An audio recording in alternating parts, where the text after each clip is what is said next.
大家好，今日係2月9號，亦都係香港法治史上一個非常重要嘅日子，因為經歷咗150幾日嘅審訊，壹傳媒創辦人黎智英涉嫌串謀勾結外部勢力嘅案件，終於喺西九龍法院判刑啦。相信大家同我一樣，等咗呢個結果等咗好耐。黎智英最終被判囚20年，其中18年會同佢之前嘅欺詐案分期執行。至於其他《蘋果日報》嘅高層同埋重光團隊嘅成員，亦都分別判咗6年幾至10年不等。當法官宣布黎智英判監20年，旁聽席上嘅市民呢隨即歡呼拍掌，因為呢個判決絕對係大快人心，亦都係對所有反中亂港分子嘅一個嚴厲嘅警示。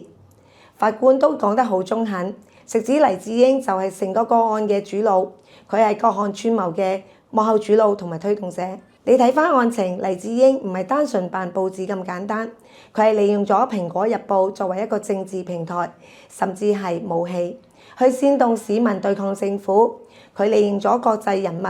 喺2019年修例風波嗰陣，飛去美國2次，見美國國務卿蓬佩奧，見美國國防部前副部長，要求外國制裁香港、制裁中國。呢啲嘅請求制裁呼籲，無論喺公開定係隱晦，都確實促成咗外國政府針對中港官員採取敵對嘅措施。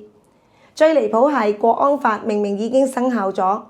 佢都喺度唔收手，仲繼續搞英文版嘅蘋果，講明要報中國負面嘅新聞，寫手要偏黃，唔使平衡報導，目的係要影響外國嘅民意，乞求外國勢力嘅介入。佢仲開埋個 live chat 節目，同前港督彭定安對談，繼續唱衰香港。黎智英多年嚟對國家嘅心懷怨恨，佢做咗咁多嘢，最終目的就係想推翻中央政府。為咗達到呢個政治目的，佢甚至不惜犧牲香港人嘅利益，犧牲國家嘅穩定。呢種行為根本就漢奸所為，判佢20年，絕對係罪有應得。除咗黎智英，今次判刑嘅仲有蘋果嘅6個高層同埋重光團隊嘅李宇軒、陳梓華。大家仲記唔記得2019年嗰陣，香港周街都係暴力，年輕人俾人煽動去衝擊立法會，去破壞。黎智英當時就指示高層，要求佢哋多報導年輕人嘅心聲，要公眾諒解示威者，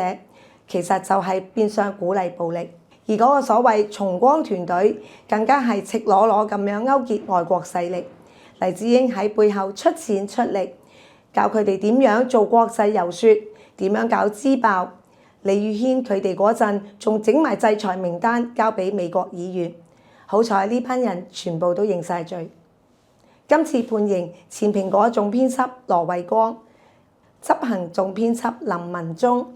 主筆馮偉光全部都被判10年。至於張劍虹、陳沛敏、楊清奇、李宇軒同埋陳梓華就被判咗6年3個月至到7年3個月。呢個刑期反映咗法庭對於傳媒高層利用職權危害國家安全係零容忍，唔係好似揸住支筆就可以無法無天。新聞自由唔係違法嘅擋箭牌。今日呢個判決係向全世界發出一個清晰嘅訊息：香港係法治嘅社會，冇人可以凌駕法律之上。無論你背後有幾大嘅靠山，無論你識得幾多外國嘅高官，只要你觸犯咗國安法，只要你出賣國家、搞亂香港，你就一定要付出代價。黎智英嘅落幕，標誌住香港由亂及治邁進咗一大步。嗰3間涉案嘅公司，每間都被判罰款300幾萬，亦都係對不良嘅媒體一個警鐘。各位朋友，歷史會記住今日，正義可能會遲到，但係絕對唔會缺席。